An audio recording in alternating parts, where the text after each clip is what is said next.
Hey everyone, Megan Olivi, Brett Okamoto here in Orlando, Florida. And Brett, we're not here to talk about Disney. We're here to talk about the fights because we've got a great main event, this one between Stephen Thompson and Kevin Holland.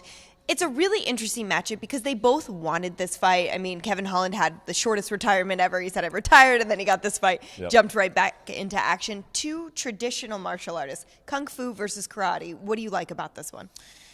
I like that it's a stand-up fight for Stephen Thompson. It's something he's been asking for. In fact, it's kind of the biggest reason why we haven't seen him fight this year is because he was holding off wanting to fight a striker.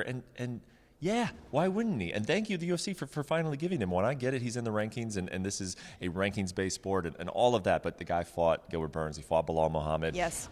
I don't know how much longer we're going to see Stephen Wonderboy Thompson. He's about to turn 40 this winter. He says, he's good, and he hasn't taken a lot of damage, so I hope that we see him continue to fight. Agreed. But how many more times are we going to see Stephen Wonderboy fight? I want to see him do what he does best. I think he'll have a chance to do that against a Kevin Holland, but it's not going to be easy. Kevin Holland is a guy who I think is going to press him a little bit back forward, and if he puts Thompson along that perimeter of the fence where Wonderboy can place himself because he has a lot of confidence there, be careful, though, because Kevin Holland is a dangerous guy. Very dangerous. This one's scheduled for 5 rounds, as all of our main events are. Do you feel like that has any impact on one particular athlete over the other? I think it's better for Kevin Holland because Wonderboy is tricky, right? So to find him, having more time, I think could help you out. So I think it's a good thing for Kevin Holland. He obviously doesn't cut a whole lot of weight to be a 185. He's having a podcast. His podcast, he might be doing it live later, is what I'm told, like at a bar, with people around him, like the night before his fight.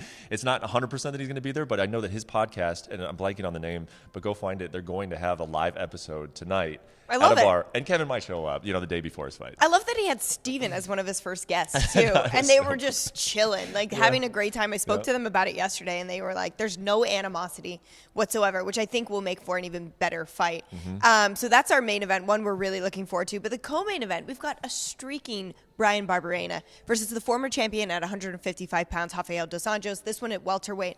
This is an intriguing matchup in my eyes. What about you, Brett?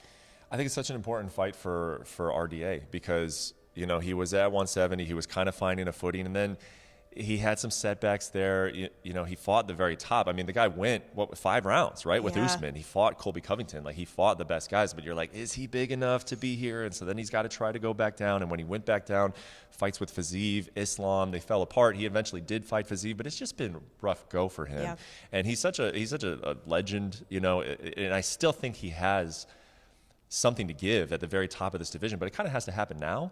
And, this week he's kind of been saying, I might be done with lightweight. I don't think he is. I think that this is an opportunity for him to pick up a fight in a co-main event, not cut a whole lot of weight, fight comfortably at 170, hopefully look good, and then it opens options for him. His management team actually told me that. They're like, hey, we are kind of falling into that identity of we're just going to fight the guys who are ranked below us at lightweight and give them opportunities to draw them up. We don't want that for RDA, so let's take a fight at 170 and then let's kind of open the horizons.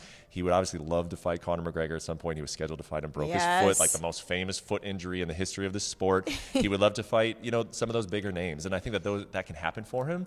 But he has to look good in this fight. He certainly does. And Bryan has been performing so well. I mean, he just went out and beat Robbie Lawler. He had a great fight against Matt Brown. I mean, he's doing these fights against battle-tested veterans. However, RDA is more of a well-rounded fighter. I would say he uses all the tools he possesses a little bit more than maybe some of his previous opponents. But Bryan seems ready for the challenge. Bryan has surprised me over the last few years, and that's honestly just because if you're just being honest, he was a fun fighter. He wasn't really a guy who we looked at as a guy who was going to go on this long win streak and win 7, 8 in a row. He just wasn't that guy. He was more of a fun guy. You insert him in the card, and he's going to fun things are going to happen. Yeah. He's very good, but not really a guy that he's going to win 8 in a row and go on a title run.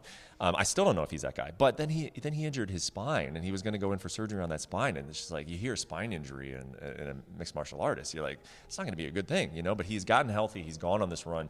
He's enjoying every minute of it. He says he's like, man, they're matching me up with my favorite fighters. I get to fight my favorite fighter every week. So you love where he is mentally, and just he's always in it. He's always going to be in it. He's one of those guys who is not going to give up.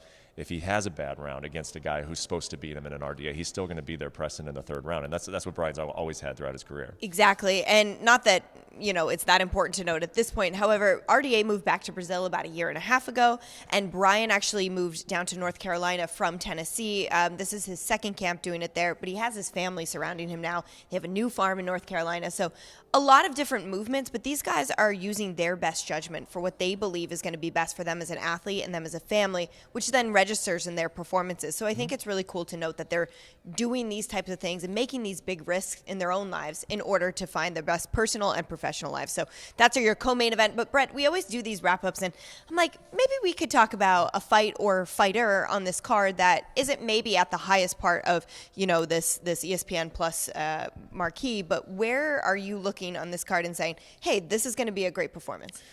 Well, I like the Tracy Cortez and Amanda Ribas fight just because I think it's important. Both of them have flashed a lot of potential. They haven't really, either one of them have given that full performance that is okay. Mm-hmm. This is someone who is going to be in that title hunt at 125 pounds. So I think that's a very important fight.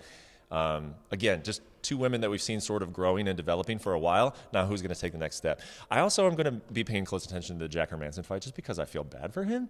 The guy was supposed to fight Darren Till. Yeah. That fight fell through. Fights Chris Curtis, which is not the same. You don't get the same reward for fighting Chris Curtis as Darren Till. And now, again, he's supposed to have a bigger matchup here against Derek Brunson, who's ranked. Now he faces a dangerous guy in Roman Dolidze on short notice.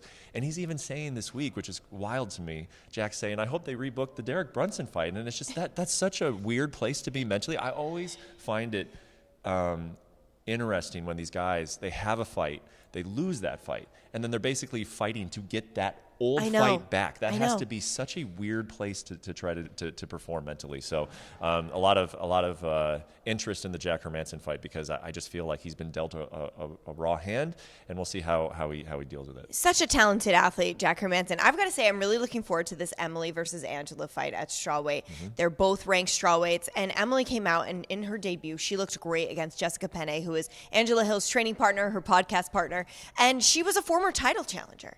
And Emily was calm as could be in that performance. And she, when we spoke to her this week, she's like, I had a lot of other weapons I wish I would have gotten to use. So Angela cornered Jessica for that one. Obviously, she wants to get some payback there. She is a battle-tested fighter. Mm-hmm. I mean, she has been in there with everybody, and she's had close fights with so many people. I really, really think this is going to be an important one for the strawweight division. Mm-hmm. And then you got to love that flyweight fight that's on the main card as well. So lots to look forward to from Orlando. I'm Megan, he's Brett. We will be here with all of your coverage, and we will see you later this weekend. Thanks for watching ESPN on YouTube. For live streaming, sports, and premium content, subscribe to ESPN Plus.